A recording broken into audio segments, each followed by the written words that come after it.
تحریک د ابتدایي خلکو نه دی. په دې تحریک کې ډېر قربانۍ ورکړي دي، ډېرې هلې ځلې کړي دي او ډېر ښه تجربه د کارو په ټولو ساحو کې هم په سیاسي کې هم په نظامي کې لري.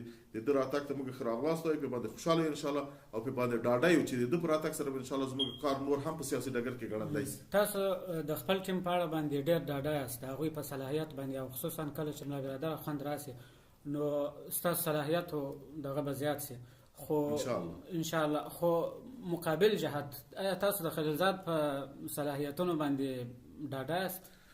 خلیلزاد هم تر کوم چې موږ مطالعه کړی تر پخواني ټیمونو چې موږ سره مذاکرې کولې لکه ولسان او نور تر هغو نه د ده صلاحیت یو څه زیات دی. او اوس د امریکا اداره هم د فیرنۍ حکومت زه فکر کوم چې دې موضوع ته دوی ډېر جدي دي چې له افغانستان خپلې قواوې وباسي.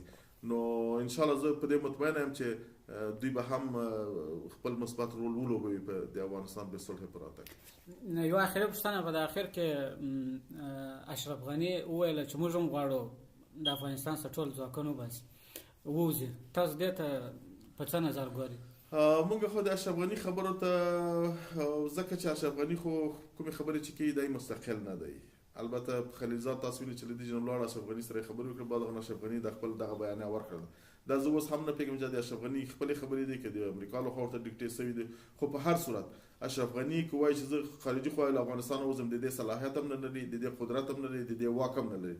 او که دی وایي چې زه د امریکا قوتونه په افغانستان کې ساتم، بیا هم د دې قدرت او واک دی نه لري. دا په خپل په امریکایانو پورې اړه لري او د امریکایانو تصمیم بیا زموږ د جهاد په هغه باندې اړه لري چې زموږ جهاد څومره اندازه کې روان په اندازه امریکایان خپل فیصله ودغه کوي. الحمدلله د جهاد په سنګر کې په ډګر کې امریکایان نور دې ته مجبور شوي دي او نور مات شوي دي چې له افغانستان خپل پښې سپکې له افغانستان ووځي. همداسې په سیاسي ډګر کې انشاءالله دوی مخ په دغه باندې دي. زه په دې باندې مطمئن چې امریکایان ووځي. د اشرف غني خبرې به ډېر تاثیر نه لري.